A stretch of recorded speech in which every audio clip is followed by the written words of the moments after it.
Nurgle is one of the 4 major chaos gods of the Immaterium. He is most often called the Lord of Decay, yet many other names gather around him. Some know him as the Fly Lord, the Plague Lord, the Great Corruptor, or the Master of Pestilence. His power rests in entropy, morbidity, disease, and the slow corruption of the flesh. Among the 4 great ruinous powers, Nurgle is said to be closest to the ordinary lives of mortals. His hand is felt through raging fevers and shaking chills, from the cradle to the grave. Few mortals pass through life without feeling some touch of the plagued god. For this reason, he is sometimes called the Lord of All, because everything strong and secure falls at last to corruption and entropy. Every chaos god embodies the hopes, fears, and deep emotions that mortal beings create in real space.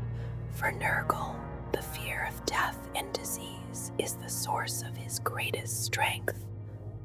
When mortals cling to life in desperation, no matter the cost, that fear gives him a way into their souls.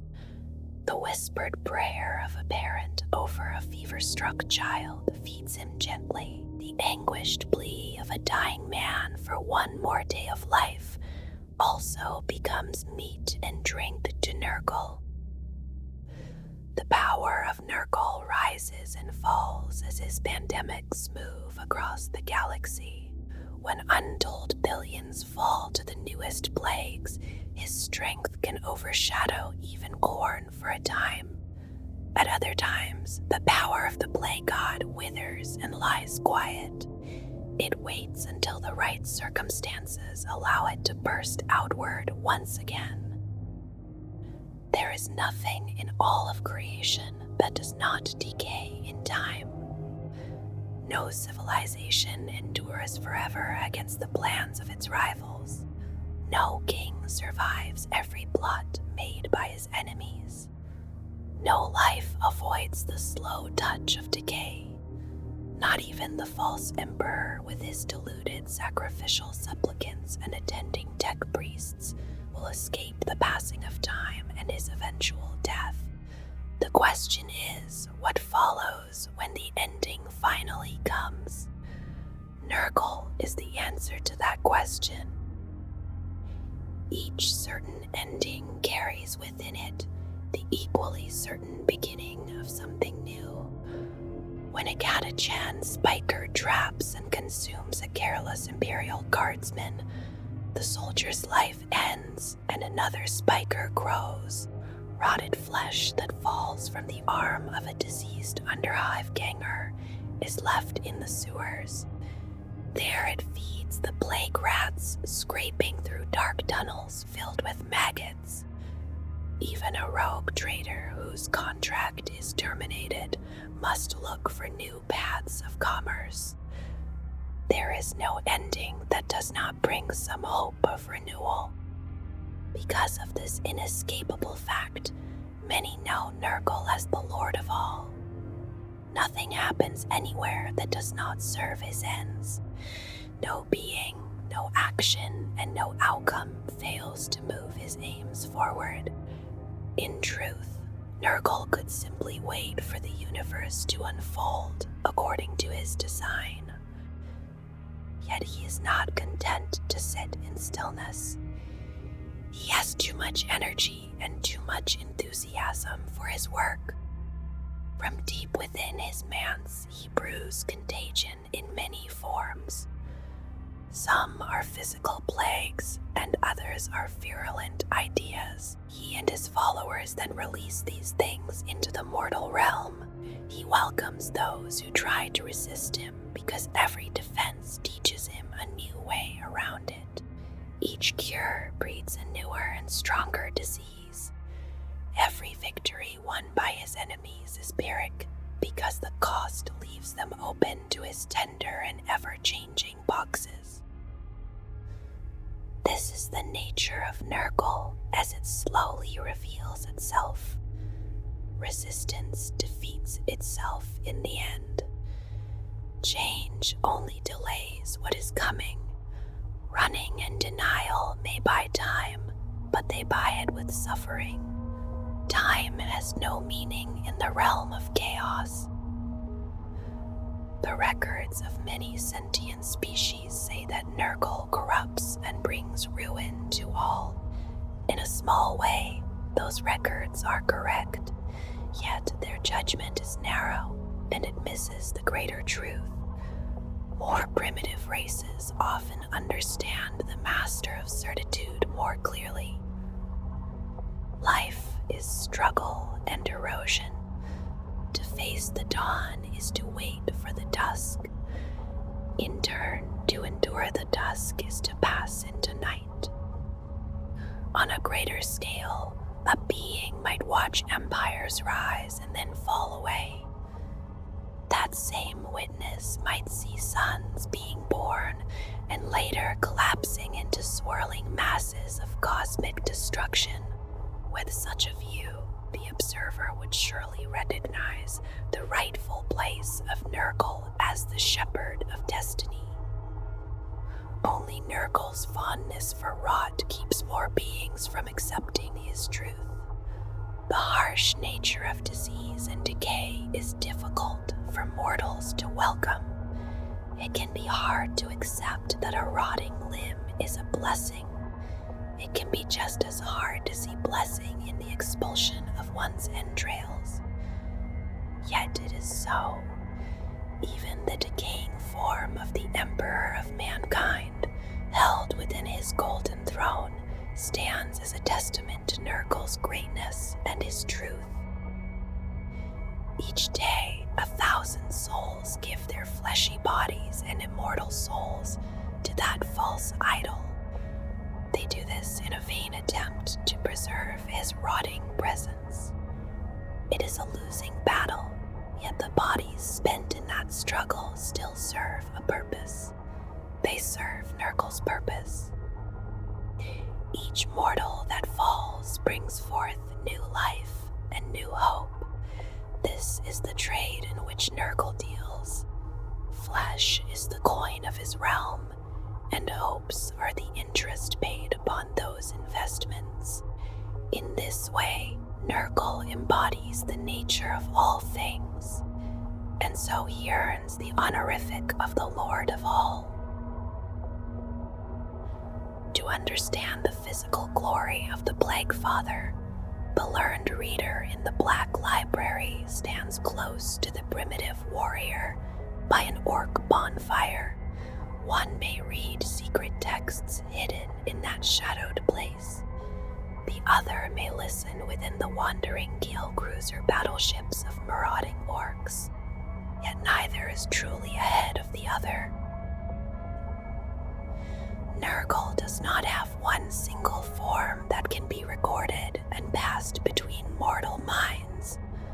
Like the other major chaos gods, he cannot be fully shared or held in thought. His majesty reaches beyond what the mortal mind can conceive. He is often called he and spoken of in masculine terms. In truth, like all chaos gods formed from psychic energy, Nurgle has no gender. Still, when the old histories and galaxy-wide myths are placed beside one another, certain shapes begin to return. Other gods within the realm of chaos carry dozens or even hundreds of depictions. The Plague Father has fewer such variations. Across those legends and tales, his appearance is always described in unflattering ways. He is said to be an immense and bloated humanoid with a body swollen by putrefaction. His skin appears leathery and necrotic, marked by running sores and oozing wounds. Swelling buboes rise across him, and splits in ruptured skin reveal organs heavy with decay. These organs spill around his great girth like bunches of scrofulous grapes.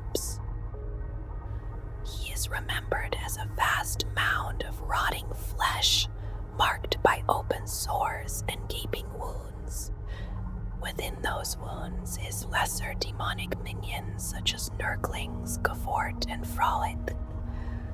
They burst from his pustules and suckle upon the foulness that drips from them. Weeping pustules ooze filth, and his bowels constantly pour out putrescent waste. Around his sickening, pus-covered form, a cloud of buzzing flies gathers close. Beneath his fingernails, maggots and other carrion feeders lay their eggs. Around those eggs, cysts form and swell in the corrupted flesh. In time, they burst open, spilling their rancid payload into the air. Perhaps these tales are correct, and perhaps they are not. It does not matter greatly, because something dwells within the mansion at the center of the Garden of Nurgle. Whatever that being truly is, its creations are both foul and wondrous. The joy with which he performs his work seems infectious. Even the stories born from insanity cannot be trusted as perfect truth, yet their similarities are too strong to dismiss. Those similarities reach beyond open sores, exposed intestines, and the stupefying stench that clings to him. Rot and decay belong to Nurgle's nature, but so too do jocularity and enthusiasm. This is the strange paradox at the heart of the Plague Father. His boundless energy and passion for his work may erode the minds of those who contemplate him. So may the irrepressible joviality that appears beside his ruin. It seems almost impossible to believe in such a being, both fetid and filled with mirth. This rotund purveyor of plague and ruin may still show concern for billions of souls. Upon those souls he has inflicted racking and hideous boxes. To reconcile that foulness with that frivolity is to invite madness into the mind. Those who can do so without slipping into lunacy are fortunate indeed. They have taken an important step toward understanding the great corruption that is to come. Unlike their less enlightened brethren, they may recognize the Plaguelord as a tireless gardener of rot. He is always trying to prepare the slowly eroding realm called reality for its grotesque apotheosis. Those who serve Nurgle try to welcome each day that remains to them, even as they know that death will come.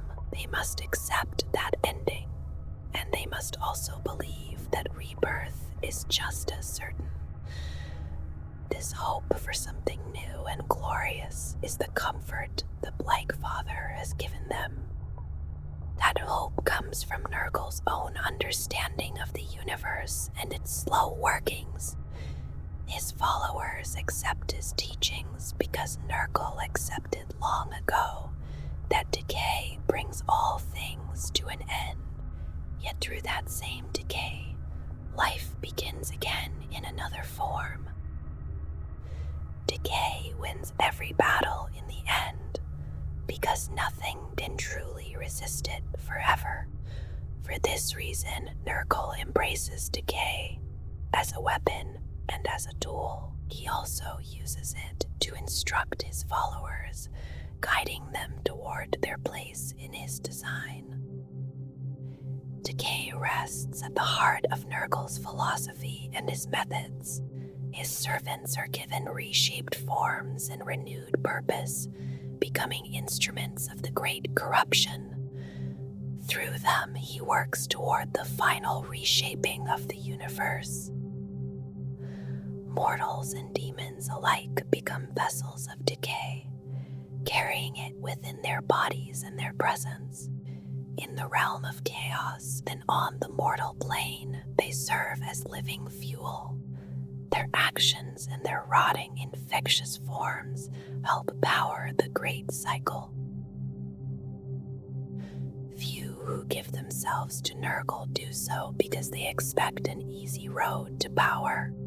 He does not offer influence, brutal strength, or hedonistic excess in the manner of the other gods. Those who turn to him are not usually chasing dreams, victory over enemies, or the adoration of others. Most mortals who enter his fetid embrace only want an end to suffering. They called out for protection from disease or for rescue from a slow and painful infection. Some do not seek him at all, but are found by one of his messengers and offered a bargain. Whether they searched for his gifts or were discovered by them, the exchange is rarely what they expected. Their doubts and fears are stripped away, and despair no longer holds them in its paralyzing grip. Yet the sickness remains, and it is often joined by fresh blights. New sores and pustules rise across the body, filled with foul liquids where worms and maggots begin to live. Bellies swell and strain, pushed outward by bleeding entrails within. Old wounds tear open again on their own, welcoming new infections into the flesh. The diseases and weaknesses they once wanted to escape settle deeply into body and mind. This becomes the first lesson Nurgle teaches them, that decay cannot be avoided and must be seen as glorious. For his followers, this knowledge brings a strange and steady light. If all things decay, then each remaining moment becomes a gift to be used. There is no reason to sit in sorrow when there is still work to do. As these thoughts move through the newly converted, they begin to notice that their pain has softened. Even with fresh afflictions and rancid corruption spreading through the flesh, the suffering has begun to fade. Hope comes to them at last, quiet and certain. It feels as if morning fog has lifted, and the world is seen clearly through new eyes. They wonder why they once complained about their boxes and failing bodies. They wondered what selfish desire made them resist the fate placed before them. Rot becomes their constant companion, teaching them and guiding their path. To the servants of the Lord of all, this rot is no longer a curse.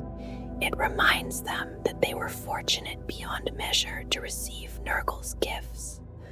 Many even learn that the first malady which drove them to seek salvation came from Nurgle himself. That knowledge does not bring anger to them, but joy. They believe they were chosen from the beginning. In their minds, they were marked for greatness as true champions of Nurgle. Most who receive Nurgle's blessings never rise far above the place of a small but welcome maggot. They still do their part, eating away at the rotting corpse of a decaying universe. A few, however, set themselves apart by living his teachings with unmistakable devotion. These champions reflect Nurgle's philosophy and echo his corrupted form so clearly that none can doubt who owns their souls. They are the Plague Father's mortal champions, and through their foul deeds, his great corruption is advanced. Many of Nurgle's greatest accomplishments are carried out through such servants. These champions often take on a shape not unlike their dark patron. This is not strange among the Plague Father's followers, since great unclean ones are said to be smaller versions of Nurgle himself. The Nurglings they excrete then resemble miniature forms of the great unclean ones that gave them life. Mortal champions of the Plaguelord become bloated and leaking masses of rotted flesh. Their bodies show exposed entrails, necrotic sores, and many kinds of foulness.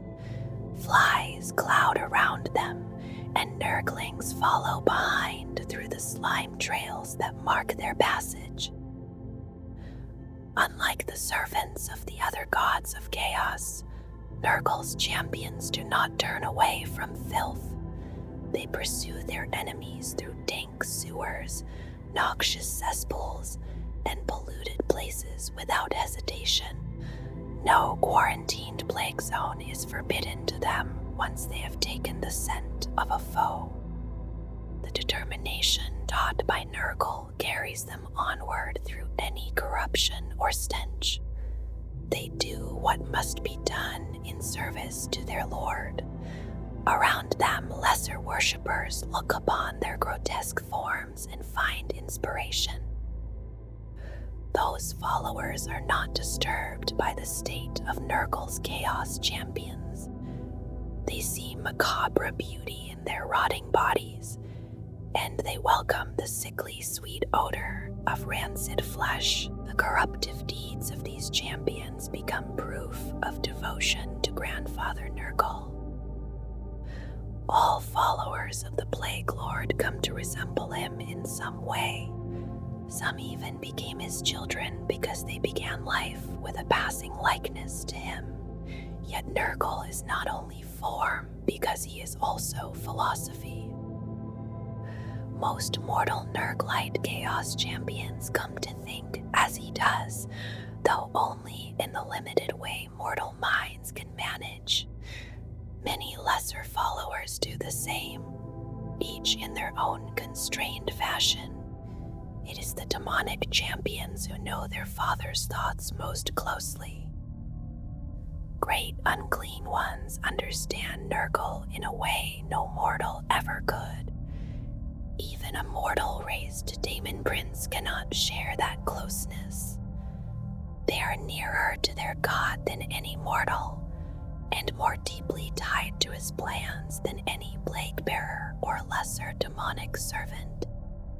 There is little room for jealousy or scheming in the Garden of Nurgle or in his other domains. His Daemon princes know this and accept it. They long to be one with the Plague Father, yet they understand that great unclean ones will always be closer to him.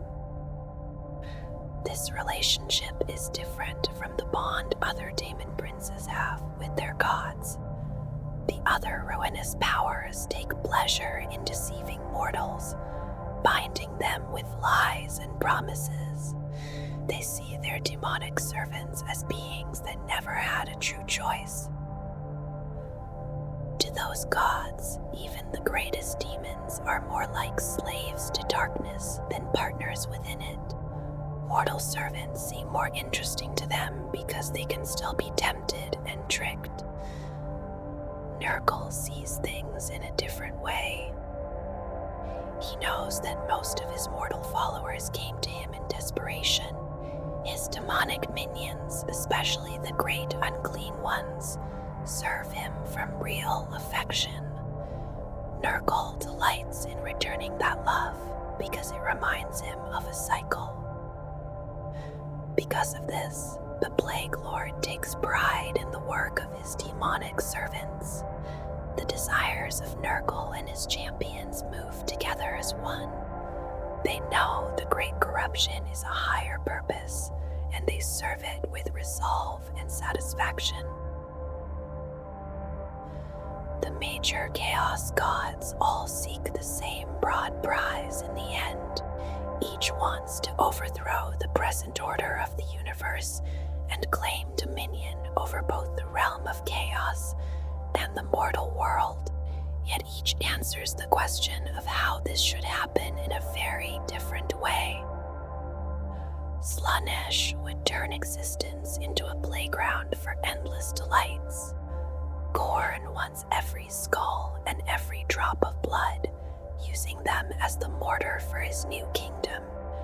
Sinch surely has his own vision for reality remade in his image. though he has not shared it. Perhaps Sinch does not even know what that final shape would be. To Nurgle, these dreams are much the same. They are self-indulgent fantasies, lacking greater purpose and lacking true understanding of how things are.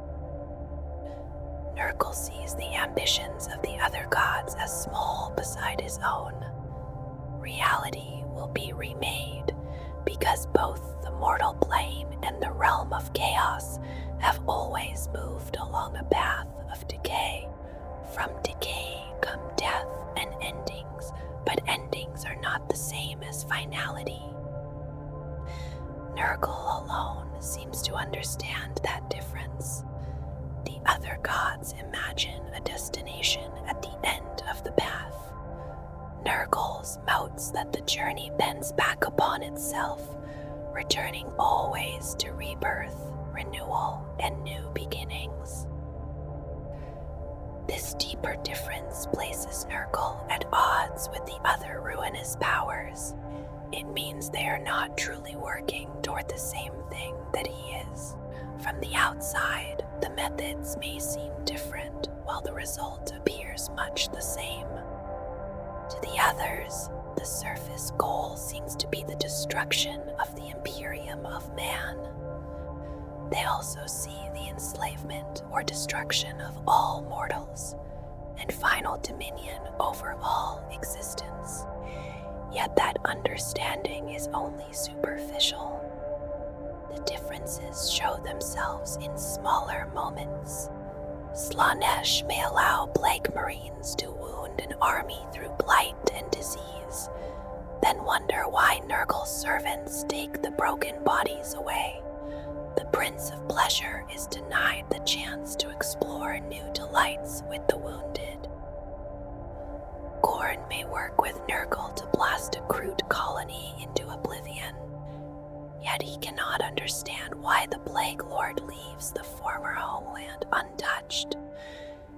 To Khorne, it would be natural to burn it down into charred and lifeless stone. These incidents pass, and the other gods treat them as the eccentric habits of their jolly brother. Sinch is different, because he will not give Nurgle his due. He will not allow him to follow his own path without interference. The Lord of Change tweaks, twists, diverts, redirects, and alters what lies before him. He cannot accept what Nurgle knows will surely come to pass. He keeps trying to change the rules to favor his own desired ending. Even when the consequences of Nurgle's wishes seem small, Sinch may still interfere with them. Nurgle knows this meddling is pointless, because the journey down the path does not stop. Still, the machinations of his brother vex and irritate him. The actions of Khorne and Slaanesh are only small inconveniences by comparison. Sinch's games disrupt Nurgle's plans and create setbacks that do not need to happen. They worked against Nurgle's goals and also against the aims of the other dark gods. Very little causes Nurgle's smile to fall, but Sinch seems able to do so at will. When this universe dies and rises again, Nurgle holds one of his greatest hopes. Like the corpse god of man, he hopes Sinch will not be reborn with it. Nurgle is the mighty lord of decay, and over physical corruption and morbidity in creation, he holds his slow dominion. Disease, putrefaction, and the steady decline of all things are the favors he gives to the universe. Mortals turn to the Plaguelord because they wish to be freed from despair, from the old dread of disease, hunger, and death. Though his appearance is horrific, Nurgle is remembered by his servants as warm and welcoming. He takes pride in those who follow him, and he grants them his most hideous diseases while shielding them from pain and the cold sleep of death. Since the fear of death lives in every sentient heart, many mortals across the galaxy are willing to give up their immortal souls. In return, they seek the corrupted preservation of their bodies for all time. Many followers of Nurgle do not come to him by free choice. Unlike the servants of other chaos gods, his taint spreads easily through beasts and humanoids, and Nurgle's rot may strike even the strongest person. Those afflicted by that awful arcane illness may become outcasts, marked like lepers before the eyes of others. Yet Nurgle still takes interest in the victims of the diseases he sends, seeing these afflictions as gifts. He cares for them in the manner of a loving grandfather, which is why his servants often call him Grandfather Nurgle. Because of this strange care, some who were never touched by infection seek disease for themselves. They may even poison their own bodies, hoping to earn the favor of the Lord of Pestilence. His deranged worshippers say that he creates many contagions for the material universe, and that he does so for his amusement. Many of the most infectious and horrible diseases are believed by them to be among his proudest creations. Those same worshippers believe that people who die in the grip of his terrible boxes are carried to his domain. They say such souls are swept into the land of the Plaguelord. Others who sing his praises loudly enough may be spared so that they can carry his blessings onward. The Church of the Fly Lord is open to all, and Nurgle has many supplicants, yet only a few have the fortitude to call themselves his champions. Those who survive the great corruptor's many blessings show a feverish and morbid energy. They also gain a strange resistance to physical harm, making them dangerous beyond their corrupted forms. Champions of Nurgle are a dire threat to densely crowded worlds, where one contagion can pass easily through packed populations. Ships in the void are also vulnerable, and many dying crews have begged the Lord of Decay for intercession. Such was the fate of the Death Guard Space Marine Legion during the Horus Heresy. On the long journey to Terra, they became marooned in the warp. While their fleet lay becalmed in the Immaterium, a mysterious contagion passed from one void ship to another. In time, the entire fleet was infected. Even the reinforced transhuman bodies of the Space Marines could not resist that dire plague. It bloated their guts, distended their flesh, and rotted its victims from within. It is said that even Mortarion, the Primarch of the Legion, fell victim to the sickness. In his delirium, he cried out to the ruinous powers of chaos. His desperation to save himself and his legion called forth the Nurgle. Mortarion became the Plaguelord's greatest champion and a Daemon prince. His Chaos Space Marines became known as the Plague Marines, the most potent and prized mortal servants of Nurgle. From that time, the Death Guard Legion has enjoyed the favor of Nurgle for the last 10,000 standard years. Life in the unfeeling galaxy is harsh, miserable, and filled with pain. Service to an uncaring God Emperor or to an eldritch and absent cosmic deity can feel empty and without meaning. Men live and die, and others may stand over their graves to preach. For those who accept the boundless gifts of the Father of Plagues, everlasting hope becomes the reward they are promised. Decay cannot be avoided, no matter how hard mortals try to deny it. Bolters rust, their shells are spent, and the fingers that pull their triggers wear down through time and repeated use. Across their lives, mortals suffer wounds, become infected, grow sick, and fall to injury or age. Deterioration waits for everything, even as people struggle against it. That struggle against decay is what drives people to act and to seek greatness. It gives them hope that better times may still lie ahead. In a universe that seems to offer only crushing doom, endless possibilities are held up against despair. It is the Plaguelord who brings light to the darkness. It is Nurgle who gives weak mortals the strength to resist the lies of the ecclesiarchy and others. Grandfather Nurgle embraces his followers and encourages them to defy the doom of mortal corruption.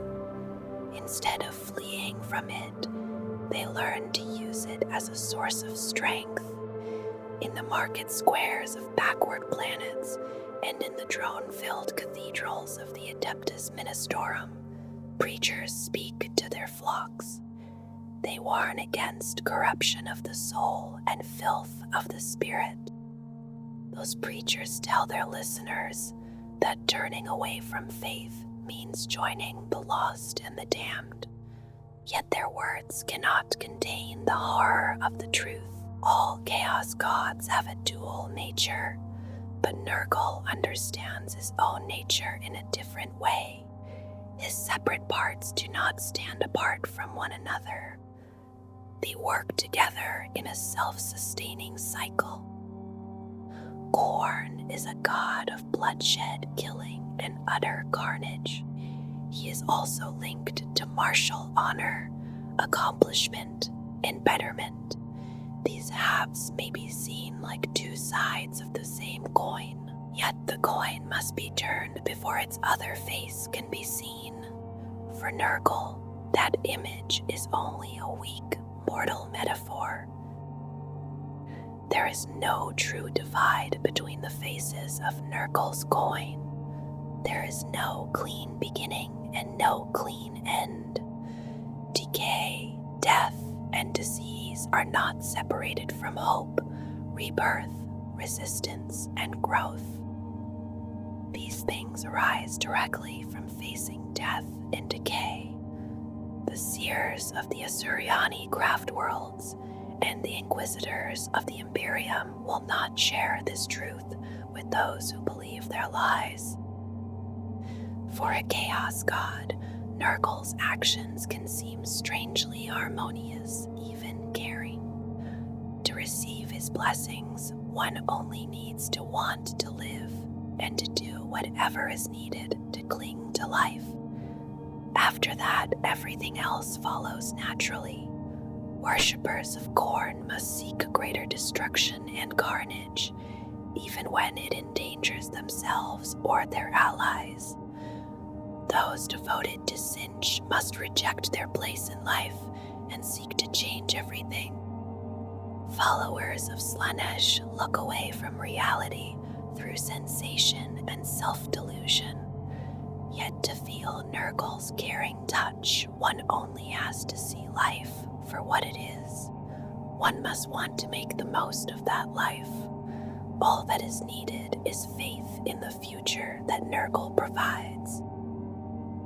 An invitation to walk Nurgle's pox-strewn path should be received as an honor. Not all people see it that way.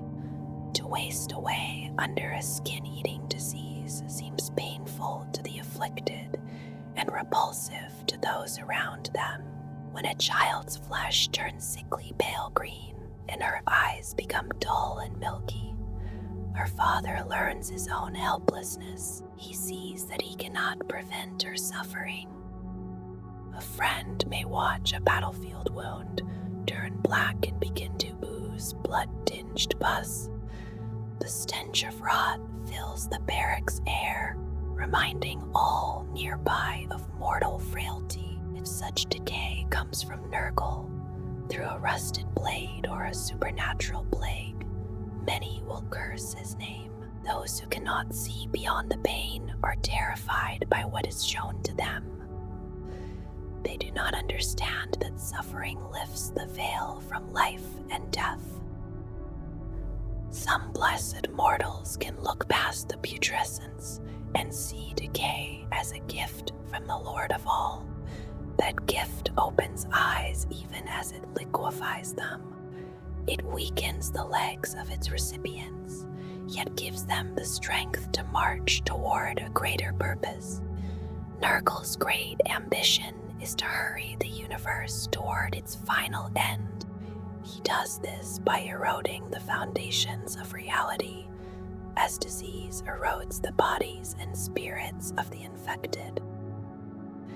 His careful and endless experimentations began in his wondrous garden within the realm of chaos. From there, they were unleashed across the galaxy. Slowly and surely, the pillars that support existence are weakened. The time will come when they collapse entirely, and the universe will begin a massive transformation. The old ways will be swept aside like a troublesome fly. All that was will cease to be, and from the rotted ruins a new reality will emerge. It will be a reality dominated by Nurgle and his beloved children. Those who walk with Nurgle help bring about what he calls the Great Corruption. They do so with joy in their hearts. They know that Nurgle's victory is assured.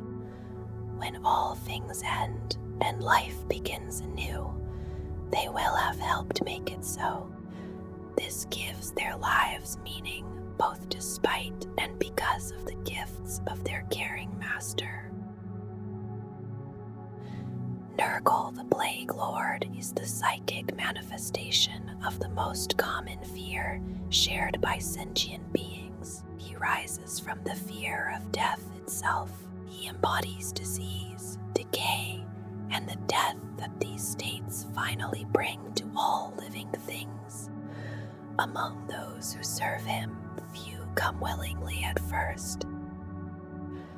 Many Nurglights enter his service after contracting a deadly disease, or after being forced to face their own mortality. To them, Nurgle offers an escape from the pain of illness and the terror of an untimely death. The prize is the soul, and the result is eternal damnation. Across the major intelligent species of the galaxy, humanity fears death and non-existence most deeply. For that reason, humans have always made up the greater part of the Plaguelord's servants. In return for allegiance and service, Nurgle offers his worshippers immunity to disease and pain.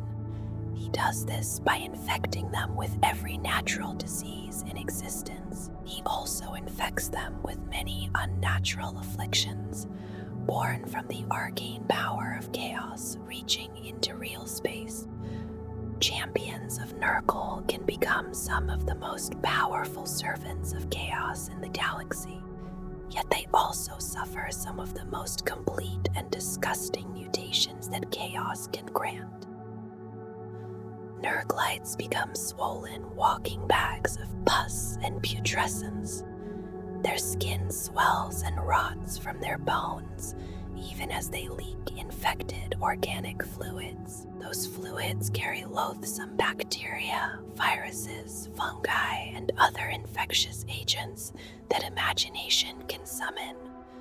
In return, the Nurglights become immune to these diseases and to all disease. Their rotting bodies also become physically robust. They can withstand wounds and damage that would destroy even those in the strongest health. At the same time, despite their seeming weakness, those who give their souls to Nurgle feel no pain. many report the opposite feeling. They speak of power and an almost narcotic well-being, more pleasurable than anything they felt before their mutations began.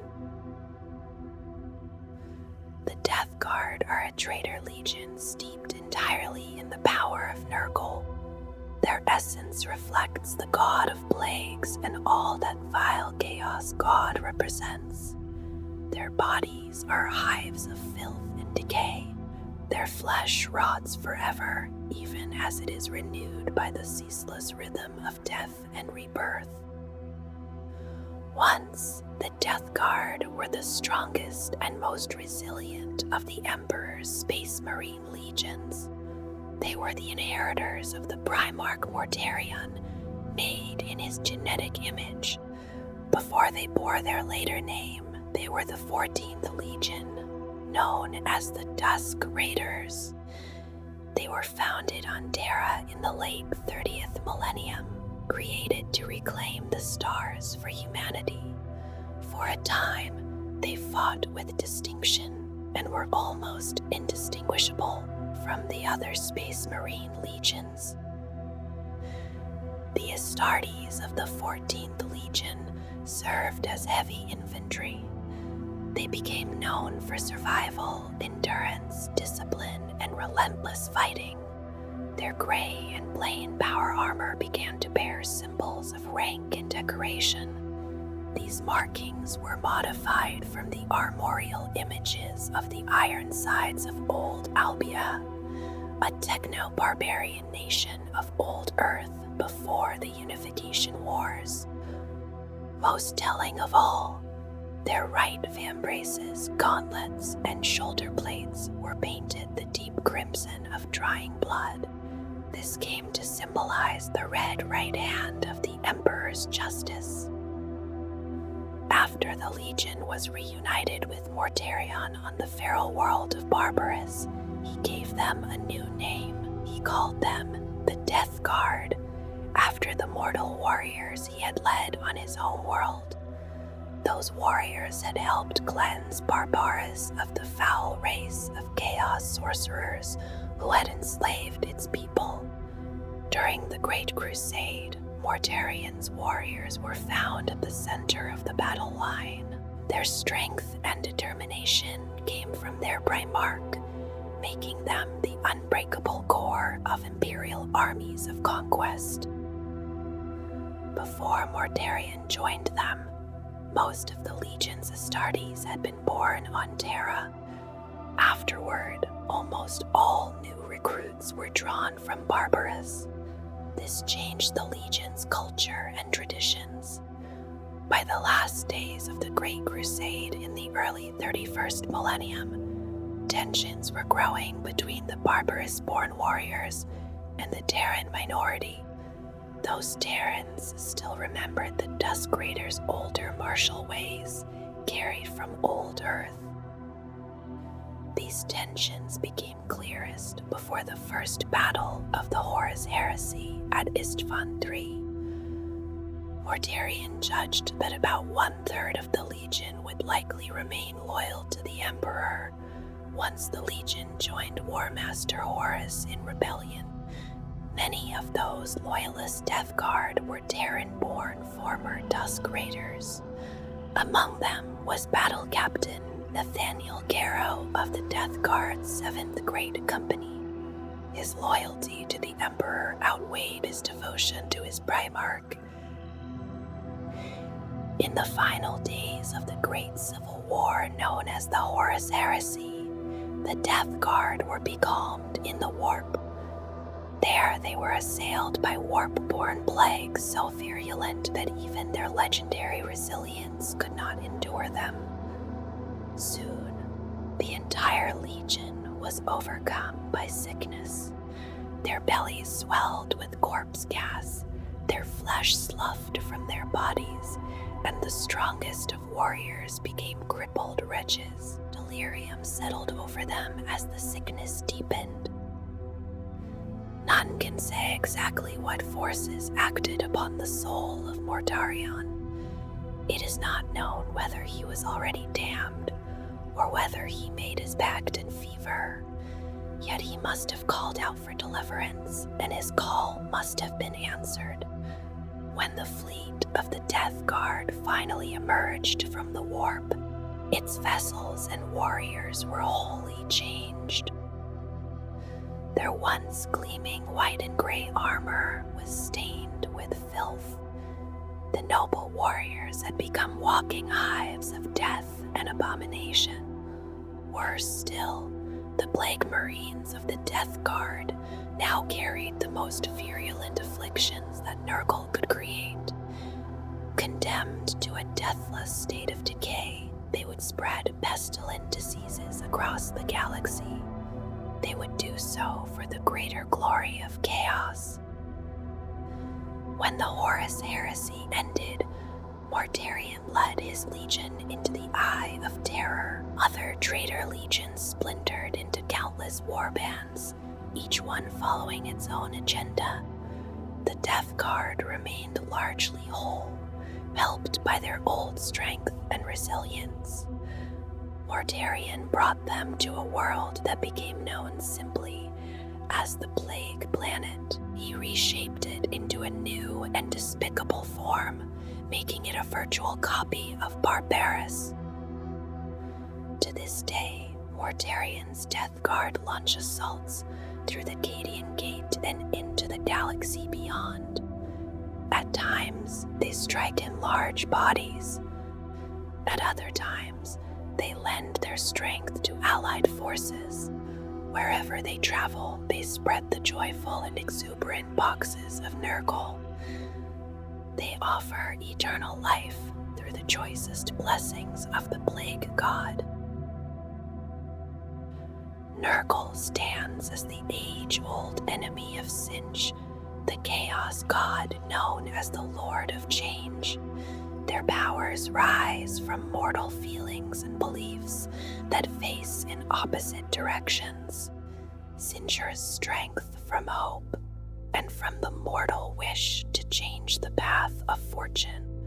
Nurgle draws strength from defiance born out of despair, and from hopelessness before the certainty of death. In the mortal realm, the followers of Nurgle often set themselves against the servants of Sinch. Their struggles move through complex political intrigues where Nurgle's faithful try to slow schemes of change. They seek to mire those schemes in dull-minded conservatism and in narrow self-interest that resists motion.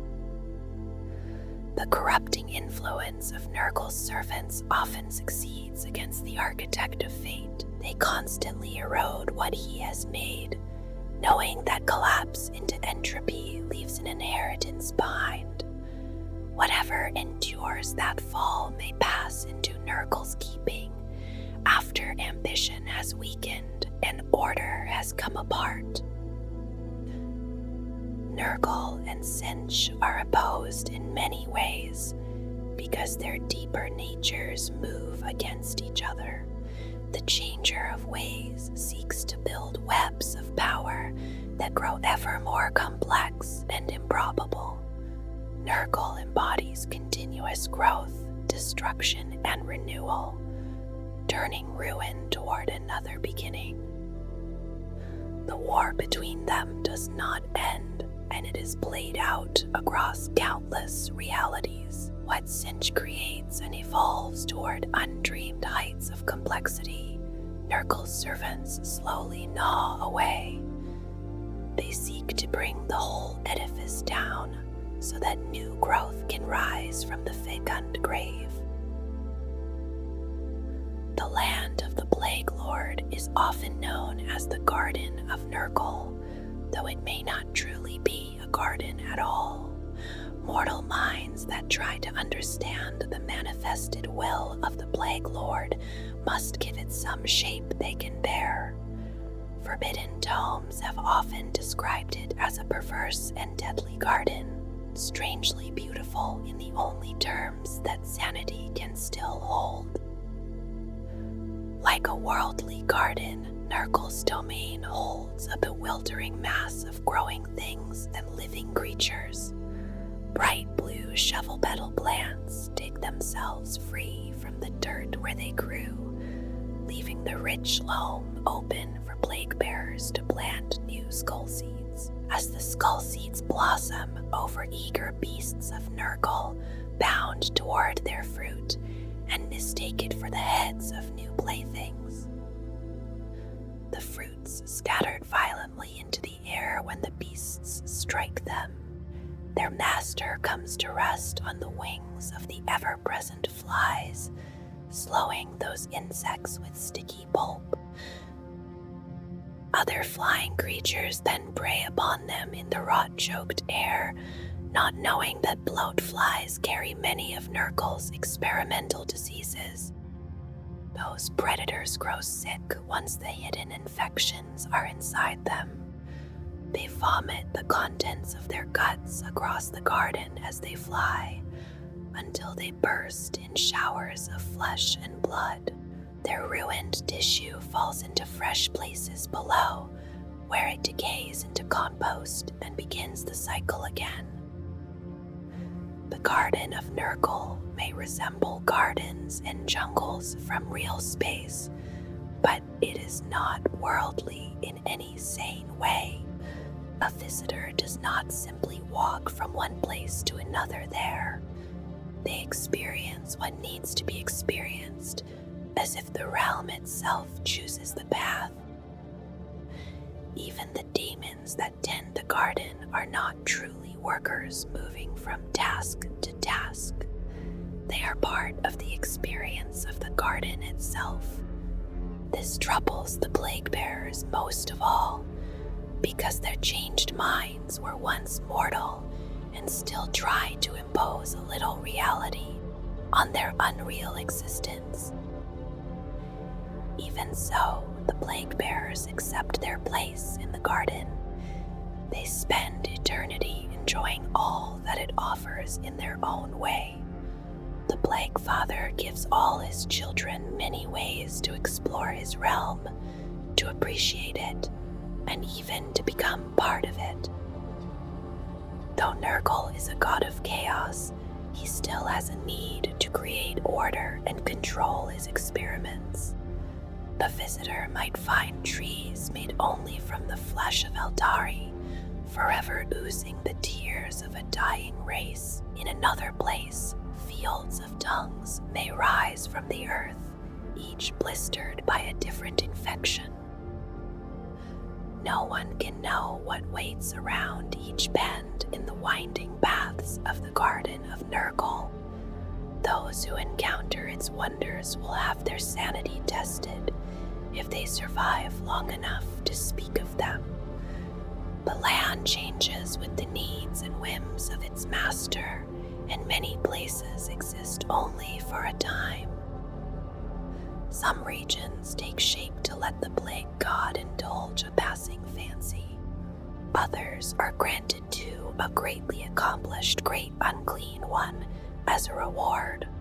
Yet some parts of the fetid realm seem to remain relatively constant, because Nurgle needs fields for his blighted herbs and pits for his experiments. Most important of all is the gigantic, decrepit mansion where Nurgle stores his creations. There he brews his legendary contagions, entertains guests, and plots the course of the Great Corruption. While the mortal realm is laid waste by blight, the lands of Nurgle thrive on disease and corruption. The realm is tended by the Lord of Decay, and it is home to every pox and affliction imaginable. Rotten boughs twist with grasping vines above the moldering ground. Fungi break through the soft mulch of the forest floor, releasing choking clouds of spores into the air. Half-demonic plants wave by themselves, untouched by the insect-choked air around them. Their colors pierce the gloom like small havens of cheeriness in a dismal woodland. Along sluggish, muddy rivers, beetles with human features flit near the banks. the reeds rattle softly in that corrupted place, they whisper the names of poxes inflicted upon mortal worlds by great Nurgle, or lament those who have died from their creator's caress. From this ancient mire rises Nurgle's mince, decrepit and old yet eternally strong at its foundations. The mansion is made from rotted timbers and broken walls. Poison ivy crawls over it, thick moss spreads across it, and cracked windows sit among crumbling stone. Verdigris-coated bronze, rusted ironwork, and lichen-covered cornices all share in its corrupted charm. Within those tumbling walls, Nurgle labors beneath mildewed beams. He works for eternity at a rusted cauldron vast enough to hold all the oceans of all the worlds. He chuckles and murmurs as he creates contagion and pestilence, which he treats as sublime and unfettered forms of life. Each stir of his maggot-ridden ladle brings forth fresh diseases. They flourish and scatter through the stars. From time to time, Nurgle scoops part of the mixture into his cavernous mouth, tasting the fruits of his work. With each passing day, he comes closer to brewing his perfect disease. It is a spiritual plague meant to spread across the universe until all living things are gathered into his rotting embrace. Around him, a host of plague bearers chant and keep count of his creations. They count the diseases created, the mischievous Nurglings that have hatched, and the souls claimed by his blessings. Their steady hum drowns the creak of the floor and the scrape of the ladle. It is so eternal in its monotony that hearing it invites madness. When Nurgle's diseases wax strong in the mortal realm, his garden blooms with death's heads and fresh filth. It pushes into the lands of the other Chaos Gods, and war follows when his rivals strike back. The Plague Bearers take up arms to defend the Morbid forest. From that war comes more richness of life and death. Though the garden eventually recedes, it feeds deeply upon the fallen before returning to gestate peace. There it waits until it is ready to swell once more through time and space.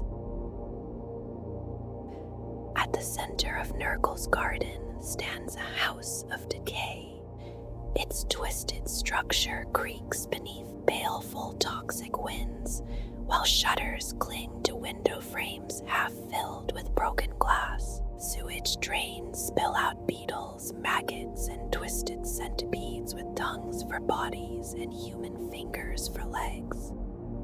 Paint cracks and peels away from the wood beneath it. Even so, the house never loses its gray-green hue. Along the roof, hundreds of chimneys release dark clouds that reveal themselves as millions of floating, buzzing flies. Around the house, trees made of bone bear fruit that rots as it swells. Their leafless ancient boughs shelter demonic birds which sing funeral dirges for unwelcome visitors. This is Nurgle's mansion, also called the Mansion of the Plaguelord. It is a house of pestilence, rot, and death. Yet because it belongs to Nurgle, it is also a place of hope and renewal. Nothing explains the strength that keeps it from collapse, except the presence of the Lord of all within it. His boundless energy gives the mansion a strange endurance. His eternal purpose and joy in his work rest beside the certainty of decay. Nurgle himself often sits in a massive chair near the mansion's front door. From there, he invites visitors to come closer, whether they were summoned or unexpected. He encourages them to share tales, drink questionable libations, and explore the countless rooms within. Once inside, a guest could easily become lost in the vast, rotting structure. Rotten floorboards drop many wanderers into the lower levels. There, carrion feeders wait and consume them slowly. Grand staircases with moth-eaten rugs draw other souls upward, toward rooms where demons are pleased to receive fresh flesh. If a guest avoids those rooms and keeps climbing, they may reach the attic.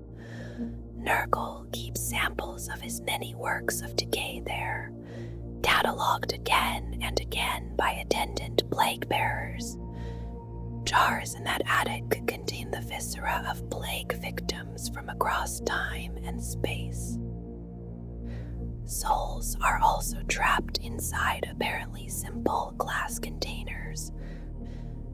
They are left to dim and fade slowly as maladies of the spirit waste them to the bone. A visitor who passes the stairs instead may wander deeper into the kitchens and larders of the Plaguelord's home. Every foul ingredient and pestilent component imaginable waits on the shelves. Some of them defy sanity, yet all are neatly labeled and ready for the great cauldron. A wise guest moves on quickly, because lingering may turn them into flavoring for the noxious stew. That cauldron is one of Nurgle's prized possessions, and he likes to keep it full. In the great black crucible, the Lord of all brews the plagues he pours into the mortal realm. Nurgle is creative in his work, and he draws inspiration wherever he finds it. Nearby visitors are difficult for him to resist. When the chance appears, he may add them to his virulent concoctions. In the mansion of the Plaguelord, even hospitality can become part of the brew. Nurgle differs from the other ruinous powers in many ways, including how he sees his domain. Khorne rarely leaves his throne, barking orders to his generals from a mound of skulls. Slaanesh watches his kingdom from the palace of pleasure, or wanders the universe seeking mortal souls. Sinch seems to care little for the condition of his warped and broken lands. He spends his time plotting and interfering with affairs beyond his own realm. Nurgle, by contrast, cherishes the beauty and surprises of his garden. He often strolls along its twisted paths. He cavorts with his demons and pauses to watch one of his diseases take hold of a wounded captive. In this way, Nurgle remains close to his land and to the many regions within it.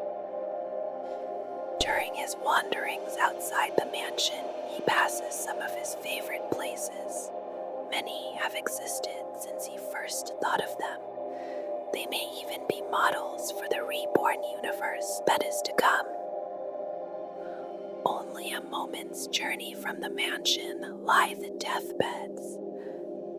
Nurgle visits this place more often than almost any other, because it serves more than one purpose. Wayward travelers and defeated invaders are trapped there, held in deep pits and sucking muck until some later use or death. The deathbeds also let Nurgle enjoy one of his greatest entertainments. The Plaguelord loves stories of realms beyond his own. Those stories inspire him to create new pestilences, shaped for the lands from which the speakers came. The deathbeds hold countless possible storytellers. Sometimes Nurgle allows them to improve their position by spitting worms from their mouths and sharing tales of their worlds. If they amuse him enough, he pulls them from the muck and takes them to the mansion. There, they receive the great honor of becoming vessels for Nurgle's newest plagues. Once they are properly infected, Grandfather Nurgle gives them one last tender and gut-churning embrace. Then he sends them back into the lands that their stories described. After the deathbeds, Nurgle often turns toward the boxyards. There he tests the strength of his contagions of flesh and spirit. Each malady needs different trials, so the physical shape of the boxyards changes to suit the task. For a test of the spirit, the region may fill with crystal clear lakes. A dehydrated test subject may see the water and believe salvation has come. When the subject drinks deeply, the water turns to pus and torments the weakened soul. For a skin-eating disease, the boxyards may fill with claw-thrust brambles. Infected captives are sent running among the Daemon plants, pursued by beasts of Nurgle. If they scream while passing through the razor-edged branches, Nurgle knows that they still feel pain. When the captives can still feel pain, the affliction needs refinement. Whatever shape the boxyards take, this corner of the garden always gives Nurgle new insight. Because of that, he spends a great deal of time there. Other places like these are always busy with activity and joy. In the Morabusium, the most precious and toxic herbs take root. In the Nurglysh Arboretum, refined excrement hangs from trees like putrid, reeking vines. Many other regions offer ingredients and insights for Nurgle's work. They wade along the paths of his morbid estate, each serving the labor of the cauldron. After one of his invigorating walks, he returns to the mansion with what he needs. Beyond the mainstay regions of the land of the Plaguelord, many other places exist for less permanent spans. They come and go with the rise and passing of Nurgle's many plagues. Some may exist only in nightmare visions and untrustworthy hallucinations, seen by minds ravaged by disease. Yet the Garden of Nurgle is near infinite. It is not impossible that the recipient of one of Nurgle's gifts might glimpse the realm for a moment. Some mortals, with their last dying breaths, gasp that they hear faint bells tolling. Perhaps they are hearing the blossoms of the death bell lily fields. When a mortal dies from one of Nurgle's diseases, one pale flower opens and gives a tinny chime. It marks the success of Nurgle's handiwork, and the ringing is without end. The hanging gardens of Thushbolg are another strange sight within the realm. This remote part of Nurgle's domain was given to the great unclean one, Thushbolg. It was a reward for using a choking plague to destroy an orc infestation on Horax, a planet Nurgle desired. To remember his victory and show thanks to his lord, Thushbolg used his own intestines in the trees of his domain. With them, he hung every orc from the colony among the branches. They dangle and rot there, slowly dying, but never quite finding release.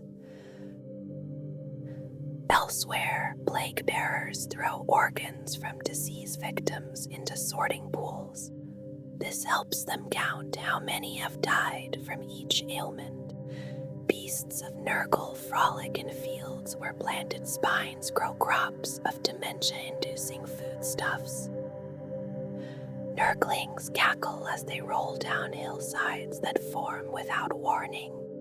Those hills appear when great unclean ones vomit up regiments they consumed thousands of standard years ago. In such places, the land of the Plaguelord remains filled with vitality, mirth, and experiences beyond mortal understanding. It is a playground for the minions of the Lord of Decay. It is also a laboratory for his work and a comforting home for its god. Nurgle knows his realm is the shape of things to come. The Eldari believe that when Slaanesh awoke in the early 30th millennium, their gods were destroyed outright. Yet one myth from a single craft world tells a different fate for Isha, the Maiden goddess. It says she was not slain by the Dark Prince and absorbed like the rest of the Eldari pantheon. According to that myth, Slaanesh defeated Isha within the warp as he had defeated the other Eldari gods. Instead of consuming her energies, he kept her prisoner. No Eldari now know what purpose Slaanesh had in preserving her.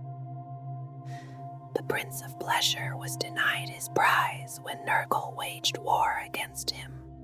For some reason, the Plaguelord moved to rescue the Eldari goddess.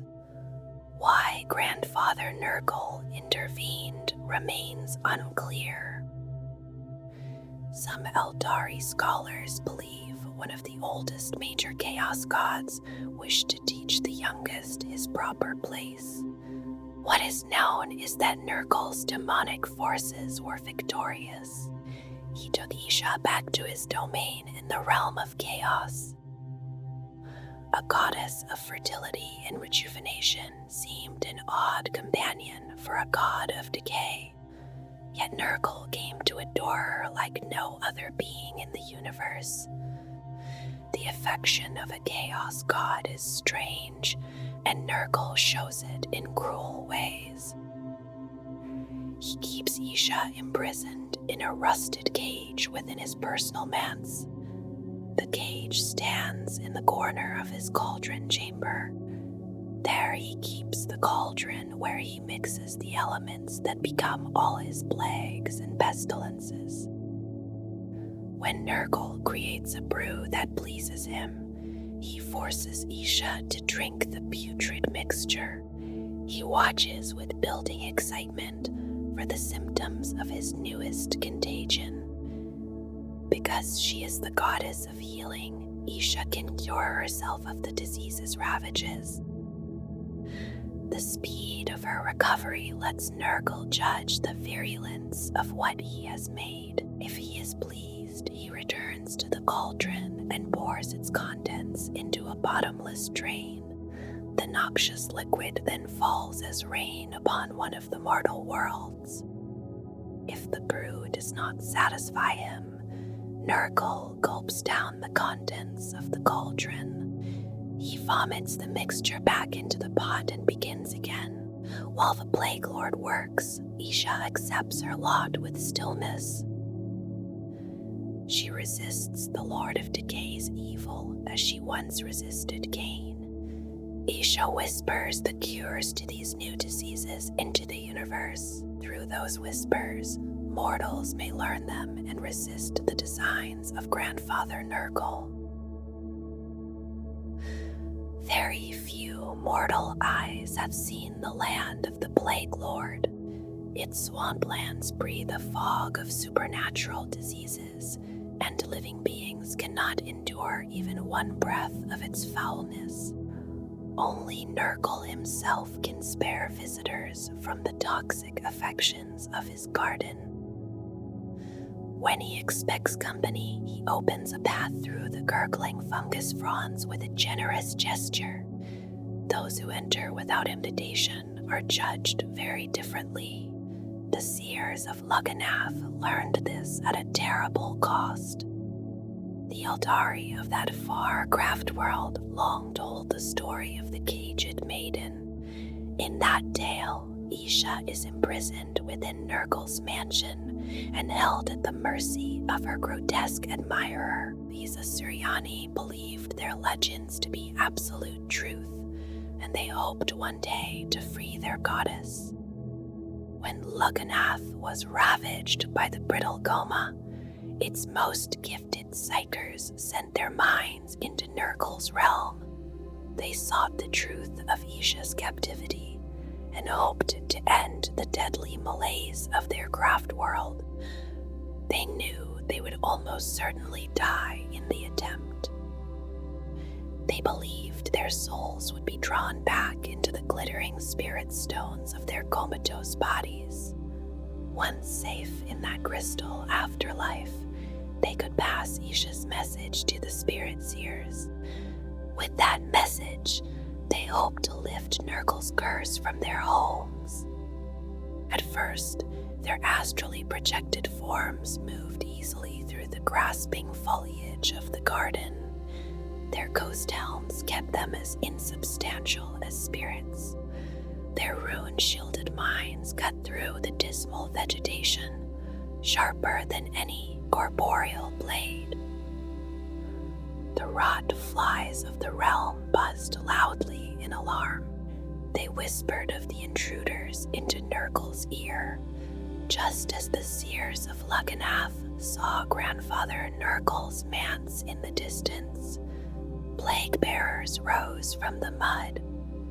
The plague bearers came forward in a great host, chanting in a droning monotone. The seers channeled their psychic energy into blasts of cleansing blue fire. Those blasts boiled away huge pieces of Nurgle's army, while the seers darted beyond the clumsy reach of their foes. Still, more plague bearers emerged from the slurry and blocked their way. The battle lasted for solar days, and wide parts of Nurgle's garden were blasted into ruin.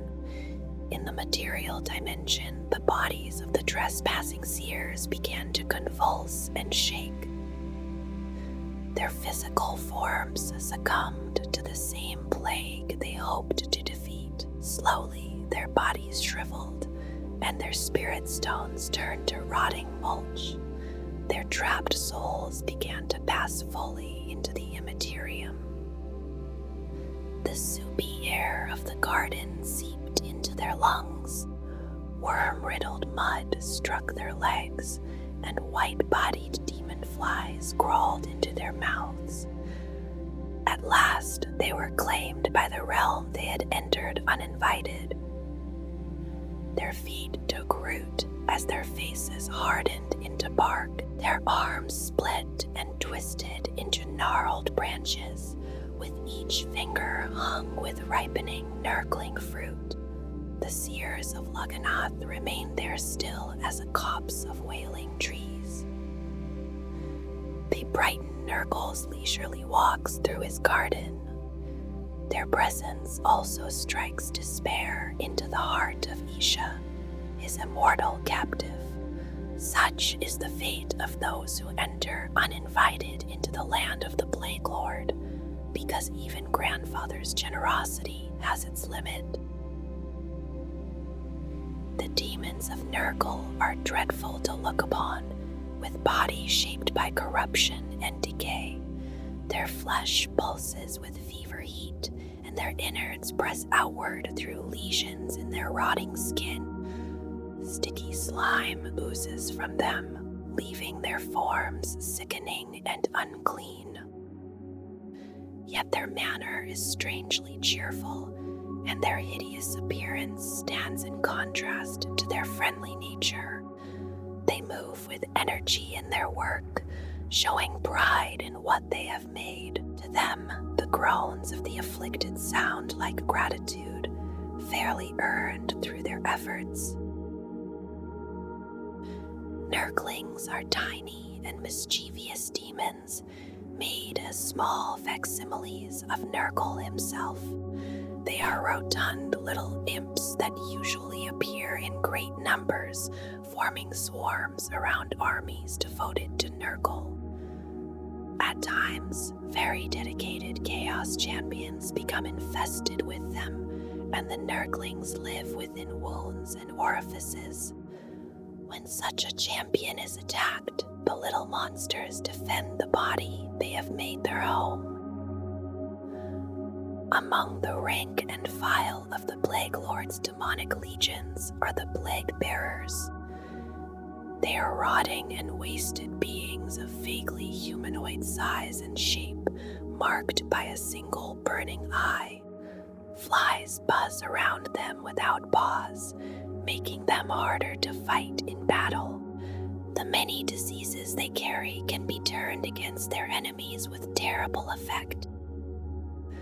Some high-ranking plague bearers are known as plague drones, a title that carries a sense of commendable humility.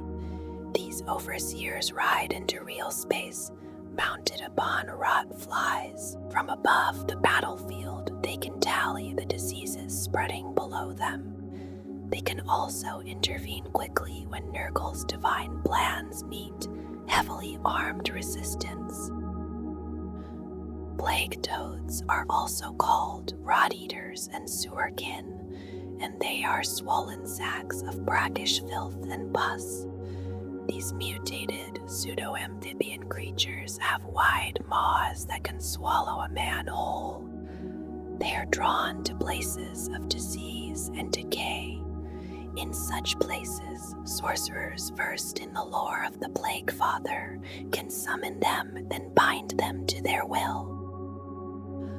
Rot flies are colossal demonic insects, so repugnant in appearance that they scar the mind. They are counted among the most loathsome creations of Nurgle.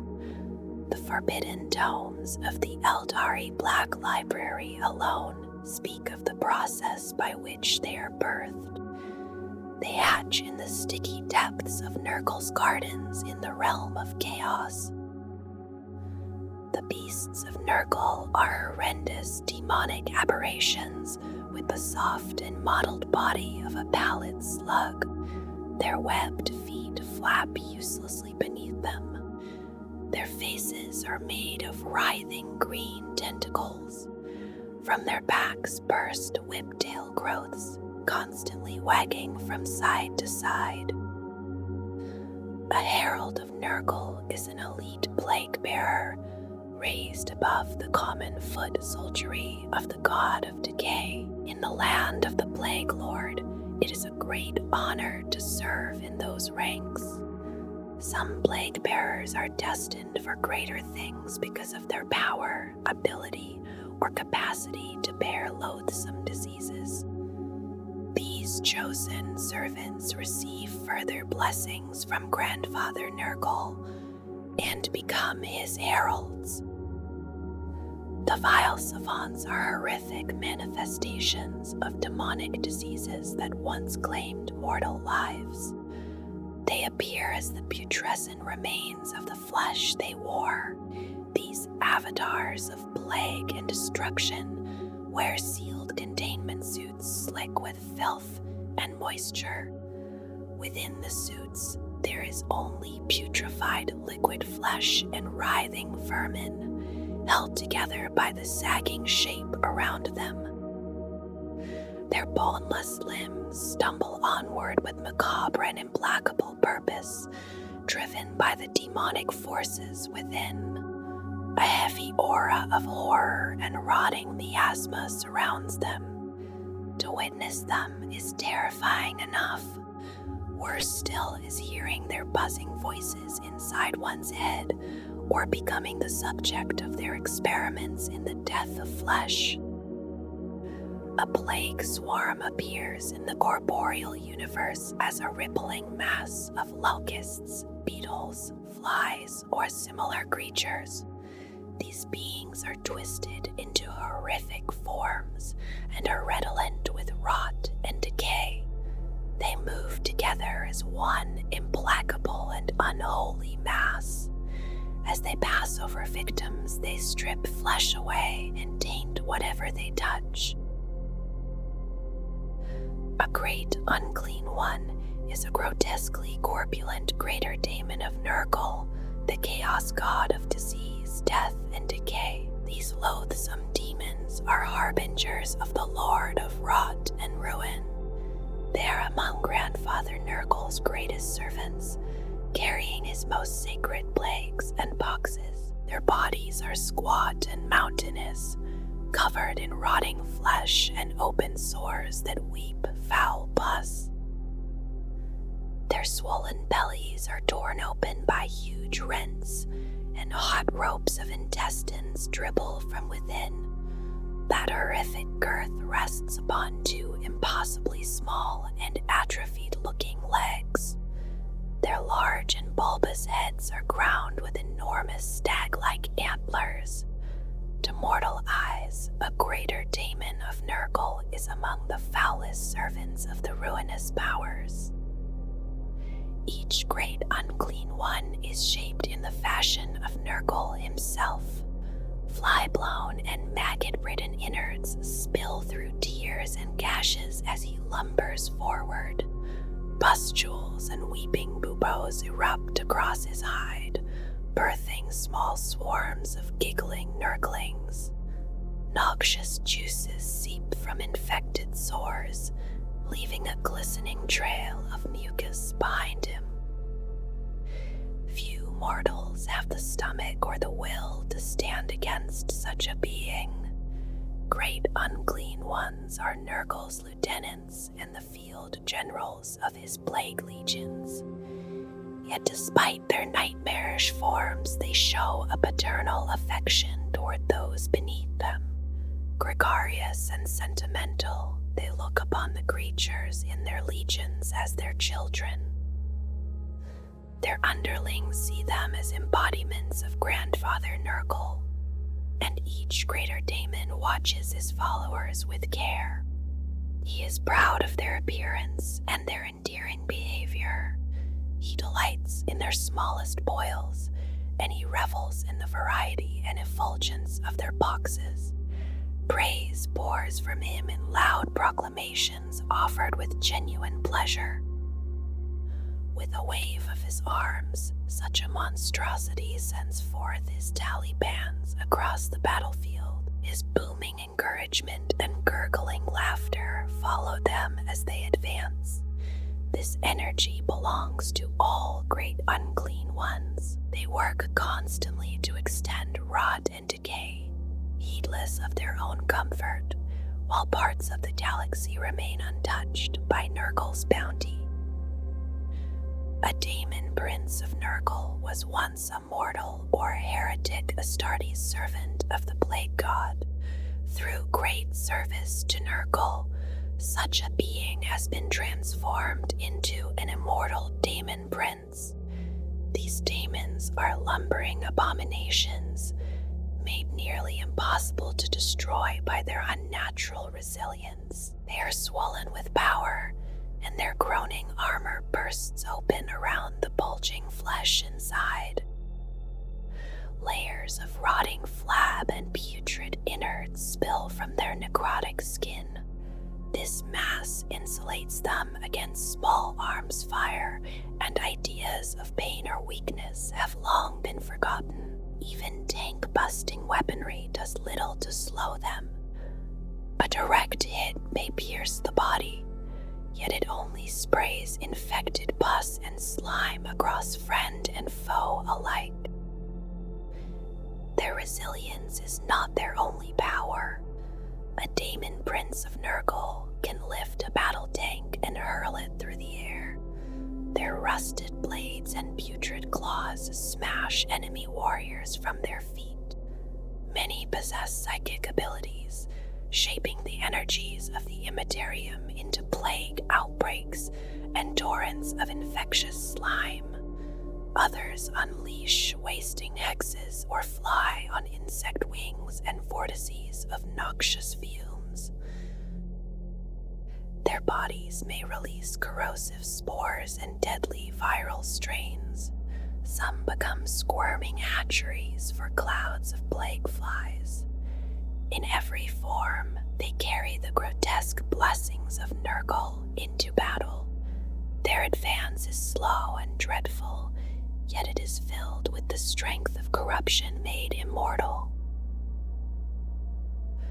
To those who suffer their assaults, the demonic legions of Nurgle may seem like an amorphous mass.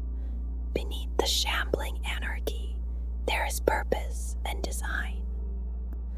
Each plague legion follows part of an overarching cycle of fecundity and decay.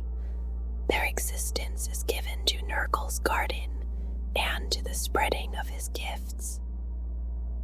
From the land of the Plaguelord come the Plague Legions, the dreaded demonic armies of the great corruptor. When they go to war in the realm of chaos or in real space, they bring the generosity of their master with them. They also carry the products of his endless labors. In their wake, they leave contagion, anguish, and death. All plague legions are creations of Nurgle, and all carry pestilence in service of his will. Yet each legion is linked to a specific stage in the Fly Lord's cycle of decay and regeneration. The fecundous legions make diseases, traveling across reality and unreality to gather ingredients for their god's cauldron. The worst ills of mortal races can be traced to their diligence. The Infecticus legions act as harbingers of infection, carrying new diseases that prepare the way for greater virulence. The Pathogenous legions are sickness fully bloomed, disease made manifest at the height of contagion. They are capable in attack and defense. They are often sent to guard key sites in the Garden of Nurgle or to lead an assault. The Epidemic legions contain the greatest number of daemons, for they expand and proliferate. They spread outward so that initial gains become rampaging outbreaks. The Rot legions revel in decay, using festering powers and potent blessings to break down anything before them. More than any other demonic legion, their presence prepares the ground for the Garden of Nurgle to spread. The Morbidus legions are reapers and toll takers, bringing death wherever their work is needed. The Necroticus legions are the most resilient. They use hopelessness and despair as weapons, and they can absorb terrible punishment. So the demonic legions continue, each one bound to some grotesque part of Nurgle's cycle of birth, decay, death, and rebirth. Each plague legion is led by a great unclean one who acts as its general. These greater demons dote upon their charges like loving parents. Each one cajoles the legion's 7 Talibans toward its appointed tasks. Nurgle encourages eccentric traits among these powerful shepherds, and those traits shape both the army's composition and its tactics. Some great unclean ones favor airborne assaults, riding to battle beneath clouds of plague drones. These forces darken the skies and excel at aerial strikes. Others prefer to see their victims buried under slavering beasts of Nurgle. Some take pleasure in grinding enemies into the dirt beneath, wave after wave of mumbling plague bearers. Across their immortal lifespans, great unclean ones pass through phases and take on new mantles. A great unclean one may first lead an epidemic legion to spread diseases. Later, he may command a rot legion, basking in the maladies that have followed. When the cycle nears its end, necrotic patches scab over his body. In this state of advanced decay, he lords over a necroticus legion. Soon after, his body sheds the rotting husk of its old skin. Fresh blooms of disease are revealed beneath it. Then he once again leads a fecundous legion, beginning the cycle in its next form. Beneath the great unclean one stand the leaders of the legion's 7 Talibands. These leaders may be Daemon princes or demonic heralds of Nurgle, such as poxbringers, sloppity bile pipers, and spoilpox scriveners. Each receives a grandiloquent title created by the general.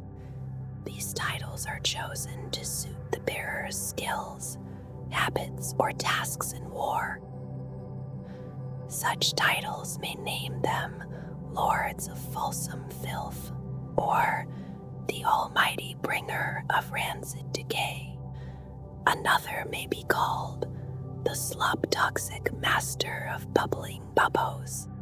The names are ornate and foul, shaped by the general's invention. They belong to the strange order that exists within Nurgle's armies.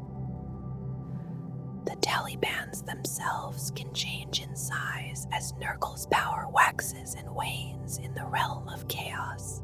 They may swell to epidemic proportions or contract into smaller and more elite warbands. At their peak, a Taliband is made of 7 packs of lesser demons known as plague bearers or plague drones. Depending on its leader and the flow of the cycle, they may also include beasts of Nurgle or swarms of Nurglings. These more anarchic creatures rarely remain with the formation beyond a single battle. Still, for a time, they move with the Taliband as part of its diseased strength. In this way, the Plague Legions keep their strange structure without losing their shambling nature. They remain armies of decay, bound to the garden and the endless work of Nurgle. When the tale of Nurgle is drawn back into silence, it does not end with conquest in the manner of mortal kings, nor with a throne seized by force, nor with a final battle in which one empire stands over the broken ruins of another. Because the Plaguelord does not need victory to arrive suddenly when every living thing, every proud civilization, every body of flesh, and every desperate hope already moves toward him with each passing hour.